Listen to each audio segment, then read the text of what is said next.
You're listening to the Morphology Podcast.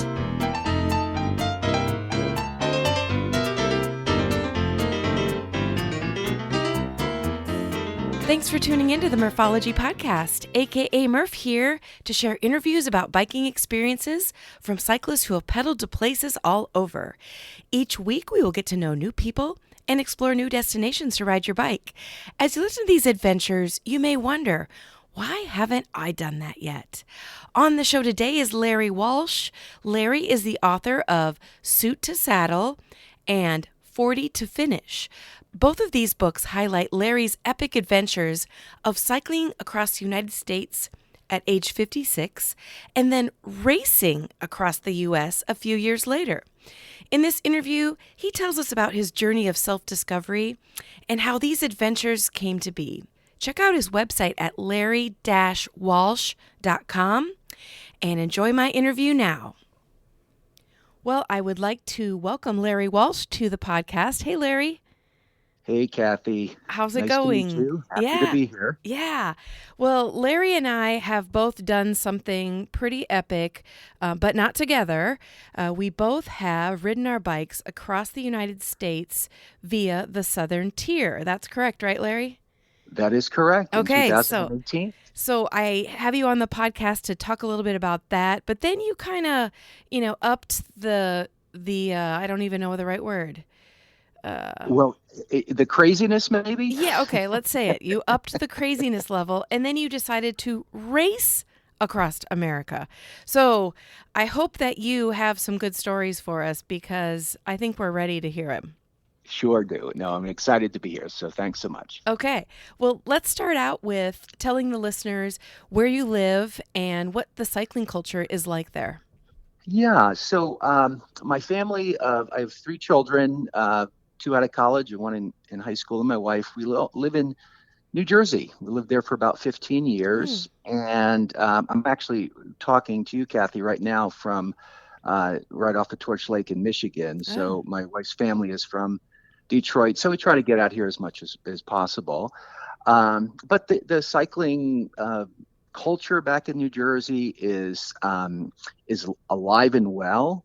I live in Morris County, and those roads are often frequented by cyclists. They'll come from all over the New Jersey to actually ride the roads in Morris County. And for me, my enjoyment is just those roads. I love riding the hills. We have a lot of hills in Morris County. And so I'll just get out of the house, get on the bike, and, within a half a mile or so, I'm on a 10 or 15% grade. And there's a Ramapo Rally, which is an annual August bike ride. You can do 100, 125, 60, 50, that sort of thing. Hundreds of people will attend that. And that's really the annual event that I really look forward to. And it actually was the event that I rode right before going on the Southern Tier back in September of 2018. So it's kind of got a kind of sentimental part in my heart there. So I really enjoy going back to that every year. There are a lot more events that go on in New Jersey, but that's pretty much the one I do because I'm busy. I do so many other things, but try to get out as much as I can.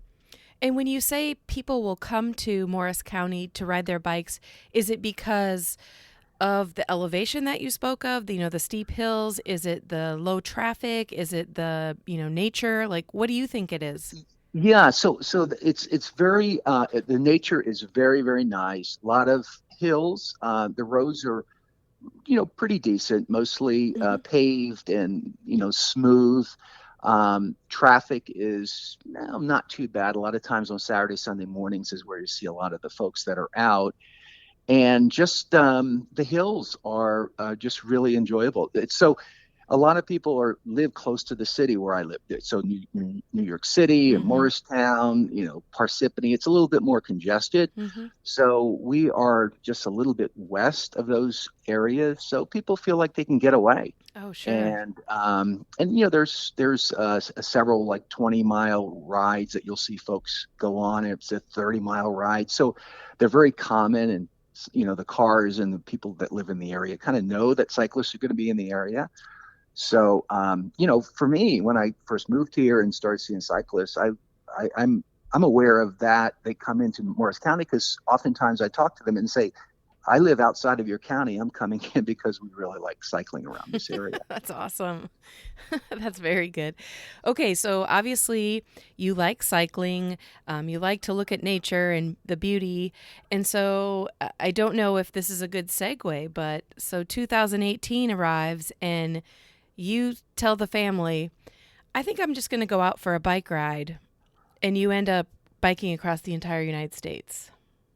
Well, it's so interestingly enough, I enjoy cycling, Kathy, but it wasn't like I was on a bike every day cycling. Mm. My Mm-hmm. real passion has always been, I'm 60 years old now, so this is at 56 years old. I love basketball, Oh, play okay. competitive basketball, and I hurt my foot at the end of 2017. And so it was, gosh, maybe 3 months, it's winter time, there's snow on the ground. I'm not getting a lot of exercise. And I was out of a job. So Mm. kind of my world was sort of upended a little bit like that. Mm-hmm. And so I just started riding my bike just when the weather improved in April of 2018, simply for exercise and Mm-hmm. to get out and to experience, because I do enjoy that part of it, just getting out and kind of thinking. And I started thinking about when I would fly back from California to New York. We lived in California at the time many years ago, and my company was in New York. I'd look out the window and just marvel at the landscape below Mm-hmm. and just would think, oh, how cool would that be to ride a bike across the country someday, never thinking this was actually going to happen. Mm-hmm. And fast forward to April, May timeframe of 2018. I'm riding around my little town in Mendon, New Jersey, and all of a sudden I start thinking about this and come home and I asked my wife, I said, well, I don't know if I asked her. I think I probably had made up my mind already. But I said, hey, I'm thinking about riding the bike across the country. And she said, just do it. She knew I needed to get away. She's totally supported. And so that was, I guess you could say one hurdle. And but I still wasn't convinced that this was the right thing. Kind of my heart saying go for it, my head saying get a job, and sort of that whole back Right. and forth. And I can tell you right now, I'm so happy my heart went out in that. But I asked my kids, we were down at the beach. It was actually 4 years ago this weekend, in July 4th weekend down at Jersey Shore. And I asked my girls, I said, hey, what do you think of Dad riding across the country? And they came back at me in unison, YOLO, Dad. I was like, YOLO, what is that? You only live once. So that really was it, Kathy. I found a tour, the Adventure Cycling Association out of Missoula. They happened to have the Southern Tier that was beginning in 2 months, and it was going through the desert, which is exactly what I wanted to ride, where I wanted to ride, and and it was self-contained, which is what I wanted to try to carry everything and kind of have that experience. And so I called up my local bike shop. I said, hey, what kind of bike, do you recommend? And they made a couple of recommendations. I bought a Surly. Mm. And in a mad dash of effort, over the next few weeks, I kind of was REI's best customer, trying to figure things out and ship my bike out to San Diego. I guess in the middle of September, and met the folks, and we just took off across the country. So that's pretty much it. I'm not the people will say, "What was your training, routine?" Yeah. And it's like, well, probably not the right person to ask because I really didn't have one. Wow. I I just, It's yeah, so interesting the volume of people that I've interviewed that have done either Transamerica or just, a long, long distance ride that say they work into it, meaning they don't really train for it. But, when you have nothing else to do but get on your bike every day, your body is going to adapt. So yes. good for you. And so an interesting, the fact that you got the Surly and, went to REI, got everything. Had you done self-supported cycling before this?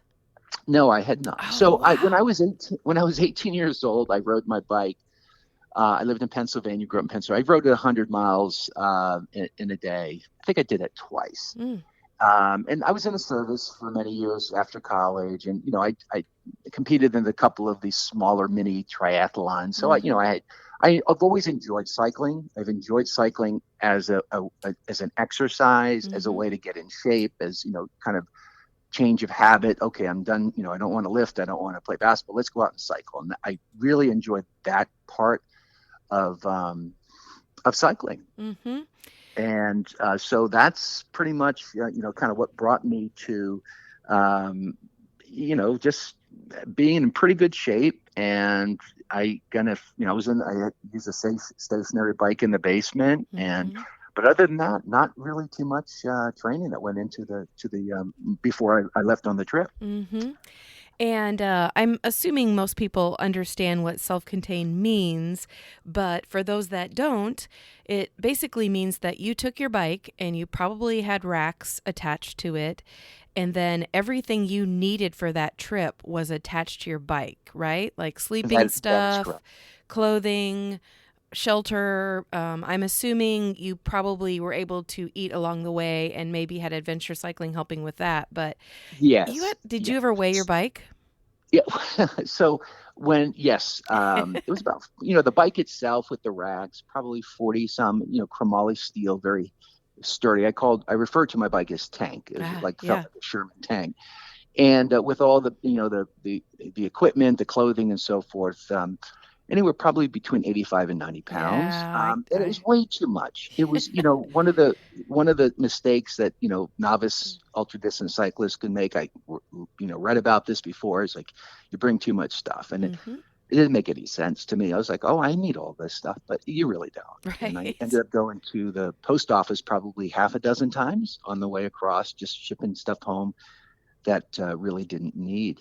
But we also, the group, so there were 11 of us, and there's a fee that you pay the Adventure Cycling Association, and they're Mm-hmm. responsible for the overnight camping or motels, and you do stay in churches and so forth. And then there's a group credit card, and so every night there's two different folks that are responsible for the cooking and the cleaning, and that's kind of how you go about the trip across the country. So when it's your day, you're the one who's going to the grocery store to get this stuff. If you need help transporting it over, you'll text your other folks in the tour, hey, we need some help, and you'll divvy up the food and ride to the campsite, Mm. and cook dinner, and make the breakfast, clean up, and then that routine just basically repeats itself until the end. I love that aspect of it, and we both need to give a shout out to Adventure Cycling because you utilize them for the entire trip. You probably had a guide or at least a leader, and then like you just mentioned, they find you your places to sleep each night. We did not use that when I went on my trip, but we used their maps. So you can purchase Yes. their maps online. You can actually get the GPX files and put them into your bike computer. And these are much more than maps. I don't know if you were able to see them at all, but they tell you everything. They tell you, what area of the state is going to have dogs that are off leash and what areas, the crops that they have and where the gas stations are. And I don't know, these guys really have it nailed down. I totally agree. In all the service areas, and we had a map meeting every night. So after dinner, we'd get together for about a half hour. Our leader would kind of walk through the next day's ride, the routes, any construction that she's aware of, and then we would share stories about that day. But the maps are just so wonderful Mm-hmm. because they also, and admittedly, I didn't really read a lot of the field notes like I did after I returned, but the history and little tidbits of information about the little towns that you're going through, Mm-hmm. and just wonderful like that. Mm-hmm. And I would say that on the service, there's each town, these are the campgrounds, the grocery stores, and there's a lot of busy businesses, that are starting and going out of business all the time. But I found that the maps are probably 95% up to date. And Yeah. it was really, really helpful to have those maps. And so Yes. I'm a big fan. Yes, me too. And that website is adventurecycling.org. So they're a nonprofit organization, and the maps were not very expensive at all. And you and I both did what's called the Southern Tier. Is that correct, what you did? Yes, Yes. yes.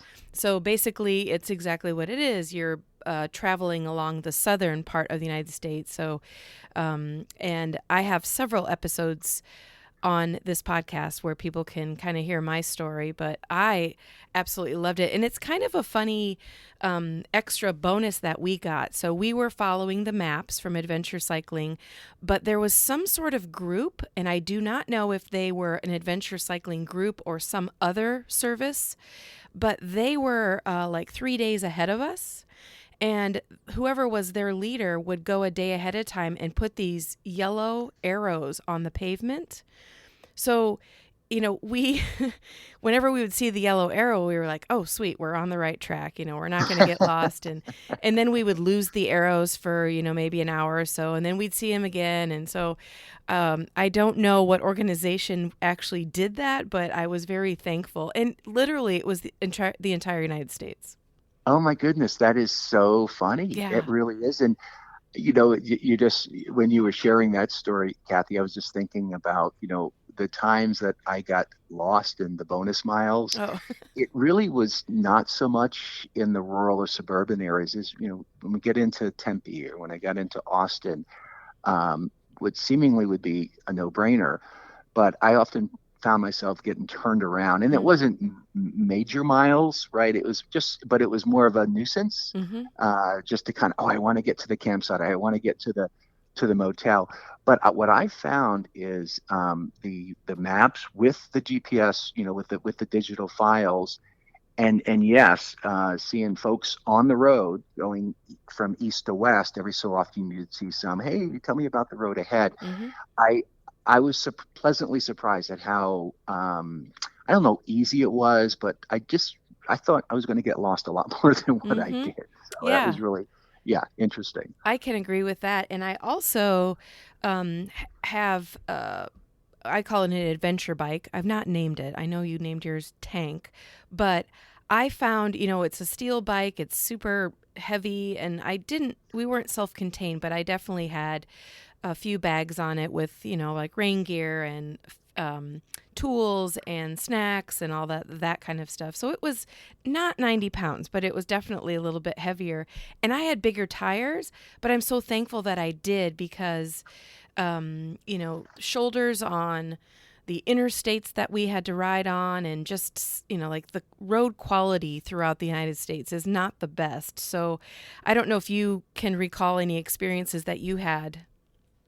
Yeah, well, I was so fortunate in many respects that from a mechanical standpoint, I didn't have a single flat tire, Mm, um, uh, uh, actually on both rides. So, and then I did a lot of maintenance. So I guess the military training. So at night, in the morning, I would do preventive maintenance checks and services just to mm-hmm, make sure the brakes and the tires and all of that.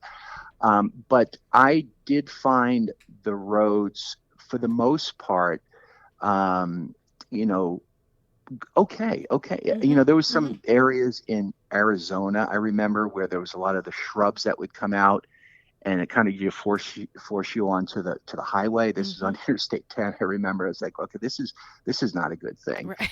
And then there was in California there was a stretch of road when we were like real close to El Centro, and it was just this rubble strip for about 10 miles. And I remember thinking, oh my goodness, my racks are going to fall off, and this is going to break, and that's going to break, and I wonder if it's going to be like that for the rest of the ride. And it really wasn't. For the No, most you're part, right. it was really, really nice. Yeah. Roads, Mississippi roads were surprisingly just absolutely beautiful.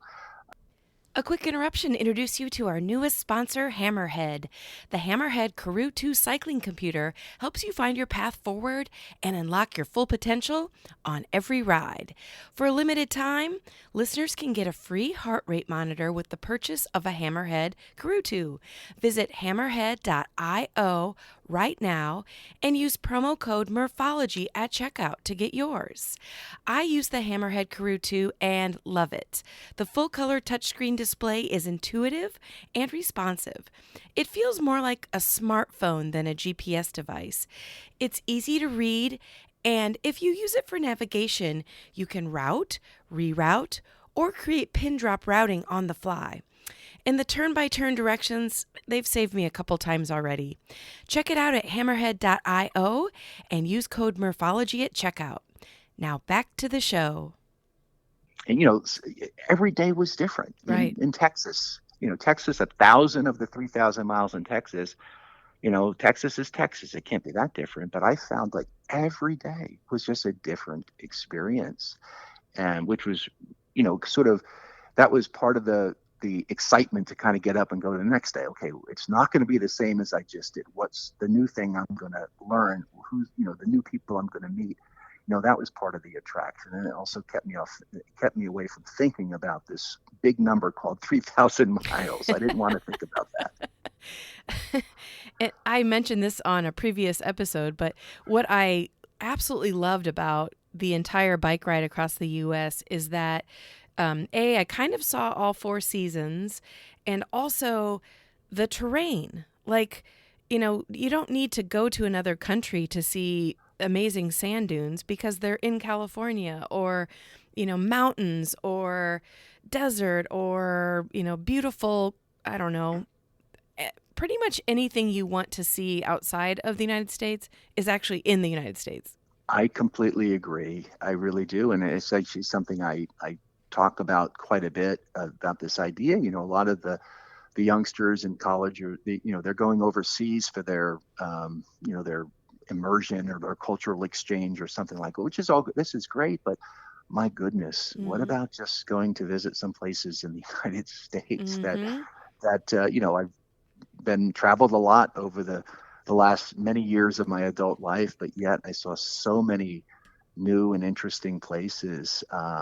And the other part about the rides, Kathy, I found to be really a lot of fun is that, the adventure cycling maps, they take you off the beaten path. They're Mm-hmm. trying to, obviously from a safety standpoint.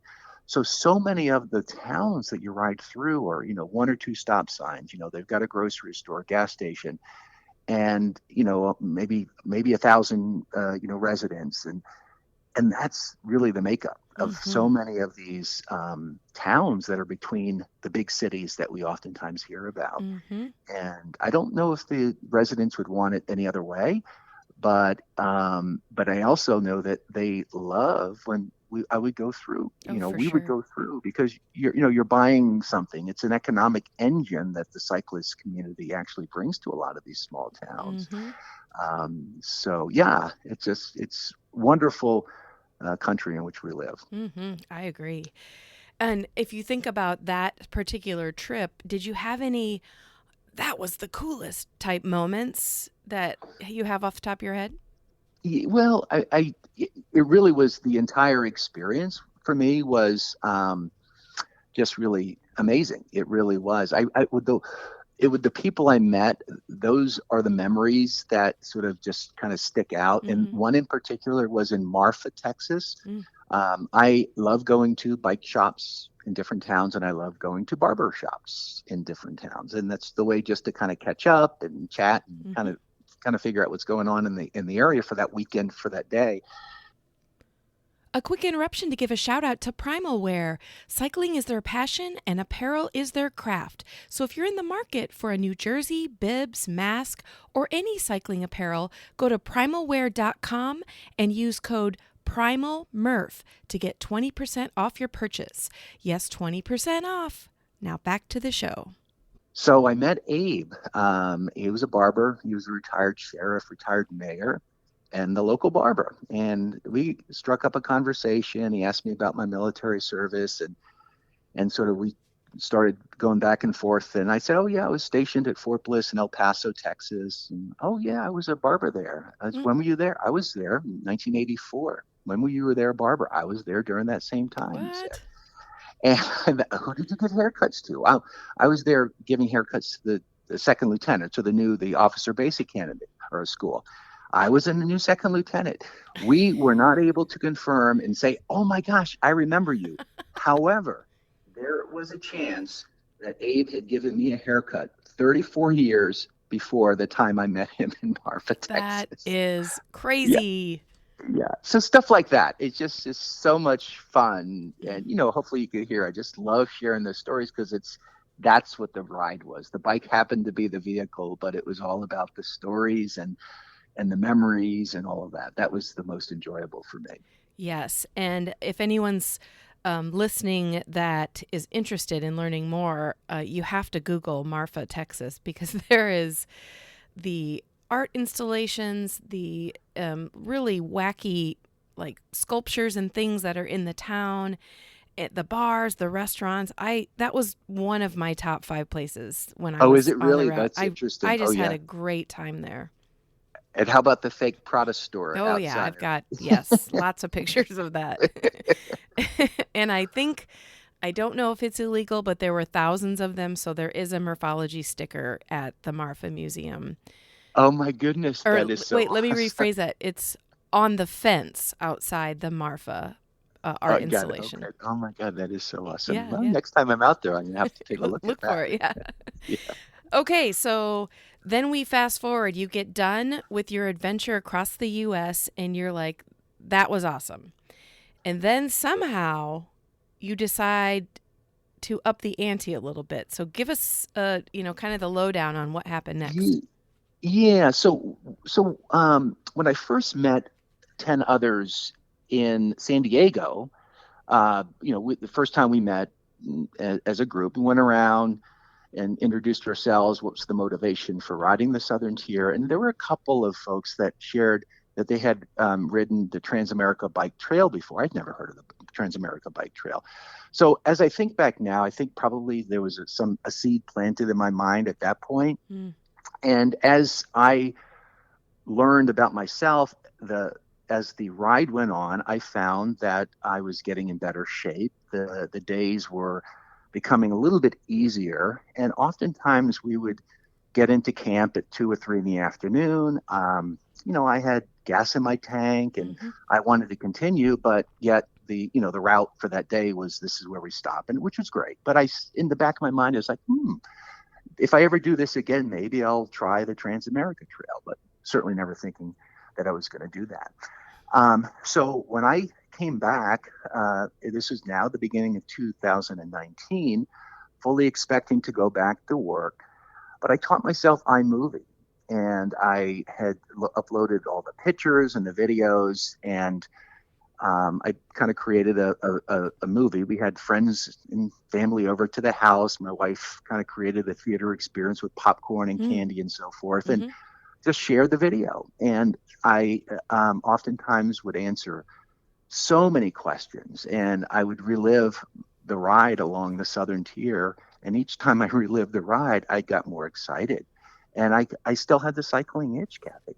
So I, at that point, decided that I wanted to test to see how fast I could race my bike across the country. Wow. And I found Lael Wilcox's story, which she won the 2016 Transamerica Bike Race, which it goes from Oregon, Astoria, Oregon, to Yorktown, Virginia. It's through 10 states, about 4,200 miles. And that was just so exciting how she came back with less than a day to go. And she overtook the leader who had woken up in the middle of the night because of sleep deprivation, was going the wrong way.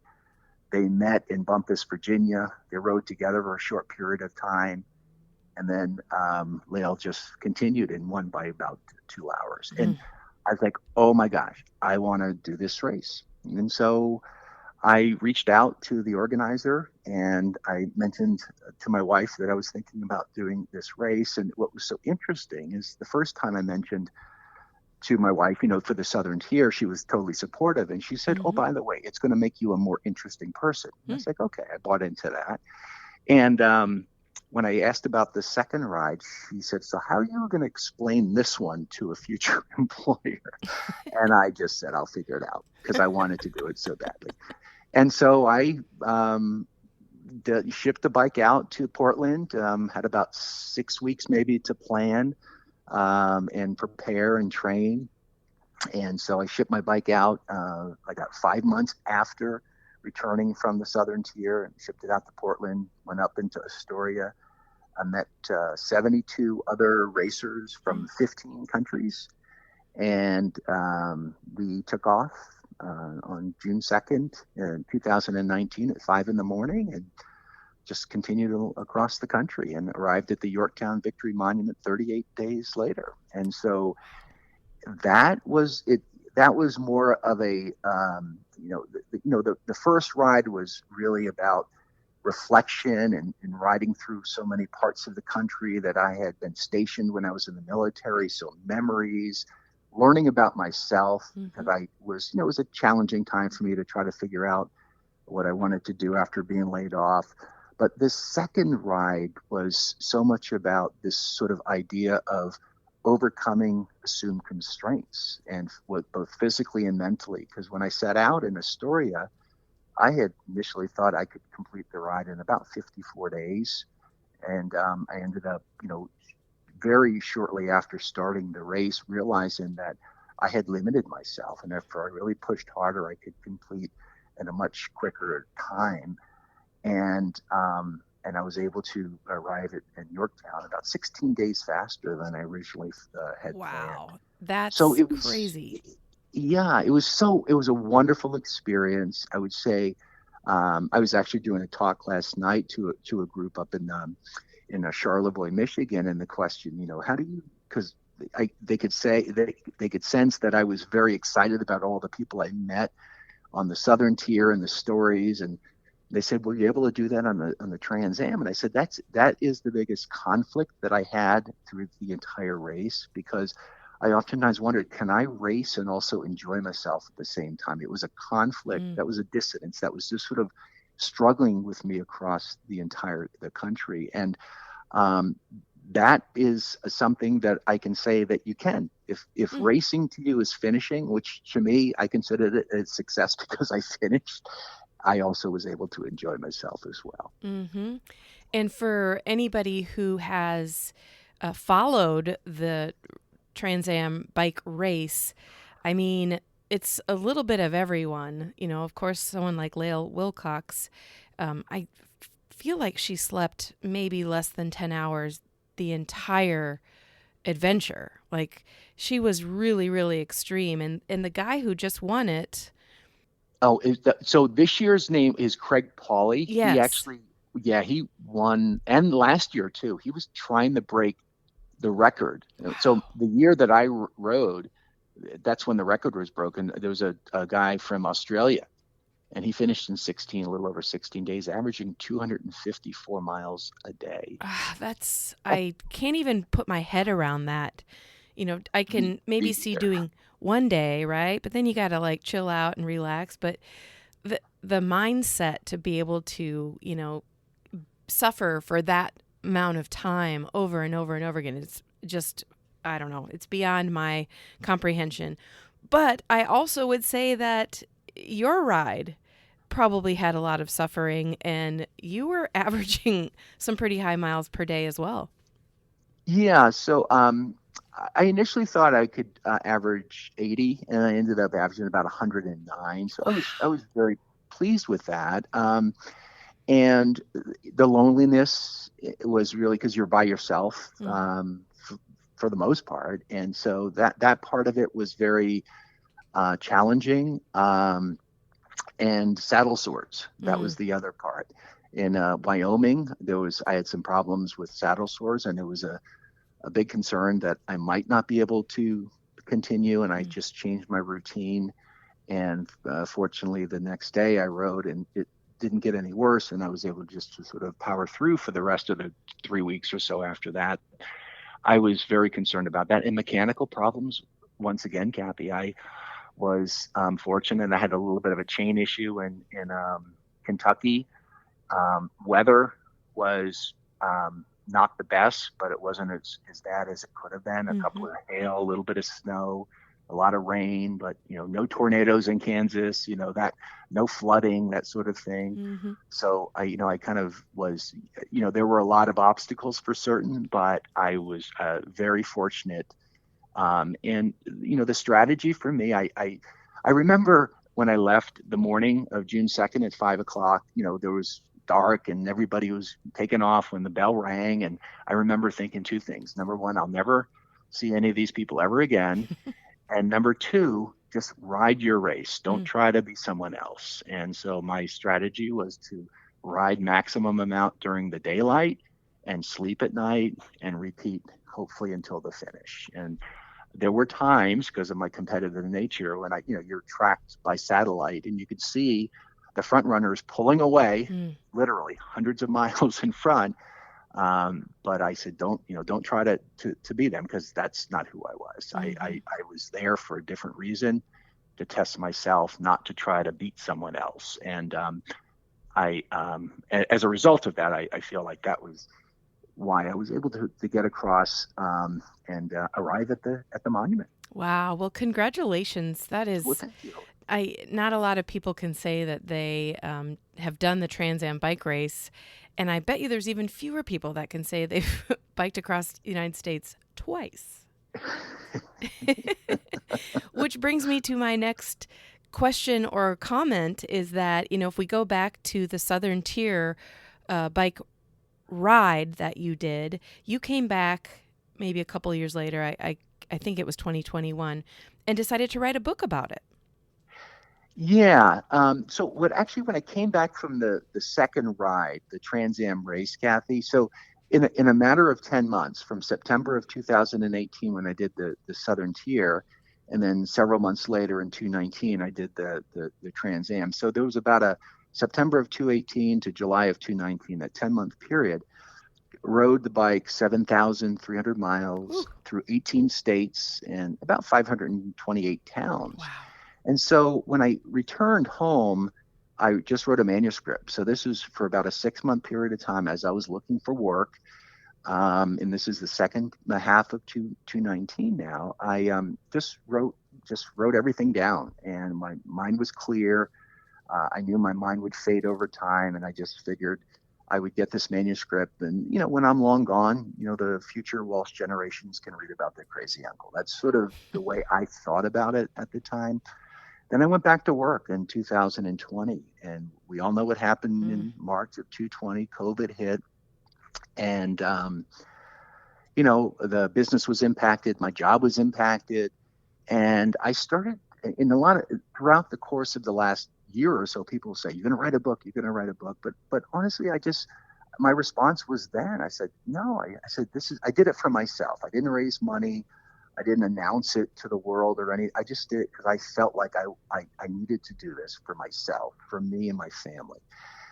But then I realized that I was looking at things different, the wrong way, quite frankly. As like I was fortunate to have the resources and the support to be able to step away at 56 and 57 years old to ride the bike 7,300 miles, 18 states, and 528 towns. And I said, why wouldn't everyone want to read about the experiences that I was Mm. able to experience? So I reached out to a publisher in South Carolina, and about a month after I did that, they came back to me and said, "We suggest that you break your book into two books," which was a little bit of a surprise. But since I asked these experts for their advice, I figured I might as well kind of take their advice. Mm-hmm. So I did. I rewrote the first book, which is Suit to Saddle: Cycling to Self-Discovery on the Southern Tier. And that is a travel log. It's a memoir. There's a lot of reflection about growing up, about a lot of the places that I was stationed when I was in the service, through Texas, Alabama, Louisiana. And I don't shy away from personal challenges as well. And that's the book that's been out for about September of 2021. Mm. And it's been a great. I love talking about the ride. The book is kind of secondary. That's sort of the result of it's the stories, it's the sharing of the experience that I just absolutely love sharing with others. A quick interruption to introduce our newest sponsor, Hammerhead. And listen, for a limited time, listeners can get a free heart rate monitor with the purchase of a Hammerhead Karoo 2. Visit hammerhead.io and use promo code Murphology at checkout to get yours today. Now back to the show. And then the second book is coming out here in probably about a month or so. It's called 40 to Finish, Cycling to Victory on the Trans-America Bike Trail. And it's written as a travelogue as well. But I also really get into a lot of this idea of overcoming assumed constraints, both physically and mentally. And coincidentally, the route traverses the Lewis and Clark Trail. You go over Lolo Pass. There's so much rich history that comes alive on the Trans-America Bike Trail. So I introduce some of that as well, because I've always been a big fan of Westerns and that whole experience with Lewis and Clark and what they were able to do 200 years ago. Mm-hmm. And so you said the second book is coming out soon, but where can people go if they want to buy Suit to Saddle? Yeah, so it's available, widely available. So Amazon, Barnes & Noble, your local bookstore. But my website, I do have a website. It's www.larry, Larry -Walsh, WALSH.com. And you can go there. I do a monthly newsletter. All of the information on purchasing the books are there. And I also update little short ride reels every so often, pictures every so often, just to kind of share some of the content that I have. Much of the content I have, I'm trying to get out there in short bite-sized elements over every month or so. I'll share something to kind of keep it fresh. But that's the best place to go, is my website. Awesome. And it's a cool website. You have a lot of different things on there. And you, when you said you have videos, you have YouTube channel as well, right? I do. Yeah. But I have wonderful videos on there. I have a couple of interviews, and I really like to, I'll take snippets of the ride and throw it on there with some music. And so, yes, I do have a YouTube video or a channel as well. Yeah. But I know if you just go to the Larry-Walsh.com website, you can find all of your social media from there. So that's cool. Exactly. Thank you. So anything on the horizon as far as upcoming adventures? Like, I mean, what can you do after you've ridden across the United States twice? Yeah. So, all good things come in threes, right? I have three children, Yes. and I did the two. So we know, Kathy, there is a northern tier, right? Yes, there is. So I kind of joke about that. I really don't know, but the Ramapo rally is coming up in about a month. I'm actually up at Torch Lake now, and my younger brother, one of my younger brothers, is coming up with his wife. We're going to do the ride around Torch, is like 100 miles, just for fun and things like that. So so that's my adventure is really just going to be getting out and spending time with the family and doing different things. I do a lot of talks, and I just love chatting with cycling clubs, book clubs, libraries, VFWs, senior centers. Everyone's looking for good content or different content, and I'll talk to one person or 100 person. It doesn't matter. I'm one of those that just loves to share the story and answer those questions. So that's the adventure for me. It's eyes wide open, waking up the next day, and let's see what life brings us. Yeah. And for those of you who aren't, living near where Larry is or speaking at, get the book, man. Suit to Saddle, and coming very soon will be 40 to Finish. So I am definitely looking forward to reading Suit to Saddle, just because you're, talking about a route that I've done, and looking at some of your videos. It was kind of fun. The photos were like the exact same places that I have photos of too. So it was kind of like, oh, I remember, I forgot about that bridge, or, oh, that's right, this, I was there too. So it's nice to relive memories, but hopefully it inspires, people to say, I want to do that, and now I'm going to do it. I completely agree with you. It's the hardest part is who has the time. Yeah. Isn't that right? I mean, that really, it's, the physical part of it is not as challenging as I thought. Obviously the mental part of it is everybody has their way of sort of moving through and not thinking about something so big as 3,000 miles and sort of chunking it each day. Mm-hmm. But it's like, who has the time? And I think that's the hardest part. And if we can get folks to think like that, I think more people would get out there and then just enjoy America, get on the road, get some good exercise as well. Yes, I have thoroughly enjoyed talking with you, Larry, and sharing your experiences and a few of mine. And for anybody out there, listening, you can do it. You can, if you really put your mind to something, you have to figure out the whole, time constraint or whatever. But Larry-Walsh.com is Larry's website. Anything else I didn't cover that you want to hit before we say goodbye? Well, I just would a shout out to local bike shops. Yeah. I'm such a fan. I guess the last thing I would say is, uh, I was very naive about ultra distance cycling, and I was the one asking all the dumb questions. And I walked into our local bike shop at Whippany Cycle in New Jersey, and Chet and his group, they were just wonderful. They didn't make me feel like I was wasting their time. They just answered all my questions. They could tell I was serious about learning. And I just, I bring them coffee and donuts in the morning, and I'd learn from them. And I'm a big fan of just local bike shops. So just a shout out to the local bike shop in your area. I completely agree. Well, Larry, thank you so much for taking the time to talk about your adventures, and I look forward to getting a hold of one of your books. Thank you so much, Kathy. I really enjoyed it, and have a great day. Thanks. Well, listeners, that's it for this week.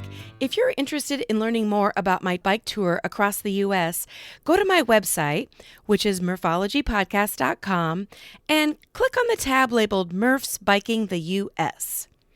Email me at murphologypodcast@gmail.com if you have a topic or the name of a cyclist you find interesting. Support my podcast at patreon.com/murphology and visit both my Facebook and Instagram pages for daily entertainment. Also, a quick shout out to Simmons Electric for sponsoring this episode. I have more great episodes in the pipeline, so I hope you continue to be a Murphology podcast listener.